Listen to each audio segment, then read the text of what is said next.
د انشقاق مبارکه سوره چې د قران عظیم شان څلوراتیا ومه سوره ده په مکه معظمه کې را نازله شوې ده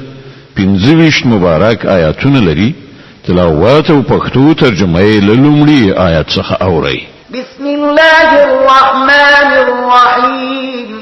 د الله په نوم چې ډیر زیات مهربان پورا رحم لرونکی دی اذا السماء انشقت وأذنت لربها وحقت وإذا الأرض مدت وألقت ما فيها وتخلت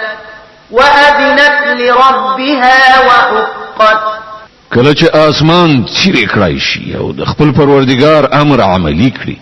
او د هغه حق هم دا دی چې د خپل پروردگار امر ومني او کله چې زمکه وغوړول شي او څه چې په هغه کې دننه دی هغه د باندې وغورځوي څه شکړای شي او د خپل پروردگار امر په ځای کړي او د هغه سره همدا خی چې هغه عملی کړي هله به حقایق برملا شي يا أيها الإنسان إنك كادح إلى ربك كدحا فملاقيه انسان بشک په هغه لار کې چې ته د پروردگار لوري ته ورتلونکې ډیر ستونزې غالي او د کار په پای کې له هغه سره یو ځای کیدونکې فأما من أوتي كتابه بيمينه فسوف يحاسب حسابا يسيرا وينقلب إلى أهله مسرورا بیا چې د چا عمل نامه هغه ته مخامخ په خلاص کې ورکړل شي له هغه نه آسان او ژر حساب اخیستل کیږي او هغه به د خپل کسانو لوري ته خوښ په خندا ورستنیږي وأما من أوتي كتابه وراء ظهره فسوف يدعو ثبورا ويصلى سعيرا پاتې شو هغه څوک چې عمل نامه روسته د شاله خوا ورکړل شي نو هغه به ژر مرګ وغواړي او د بل لمبو اور کې به وغورځي إنه كان في أهله مسرورا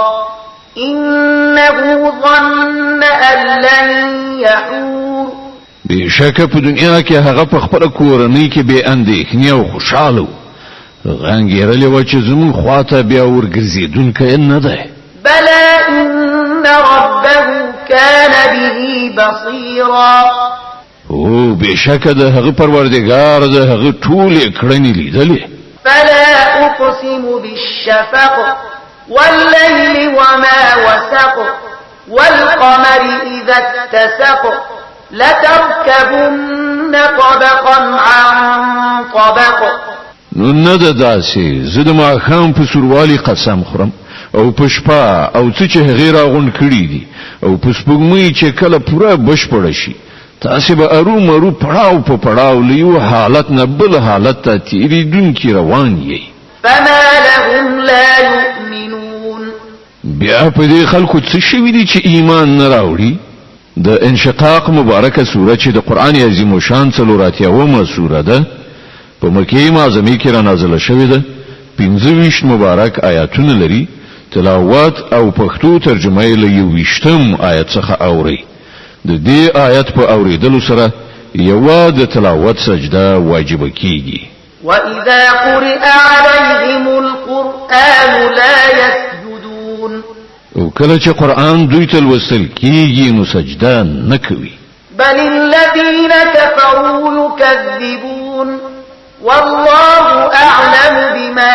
يوعون بلکې دا کافران خو د دې پر خلاف دروغ غني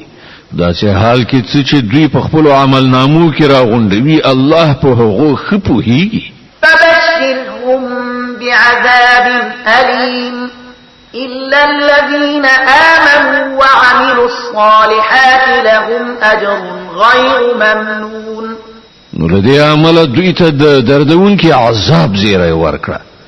البته کوم کسانو چې ایمان را وړای دی او چې ښه عملونه کړی دي د هغو لپاره هیڅ پایته نه رسیدونکی ثواب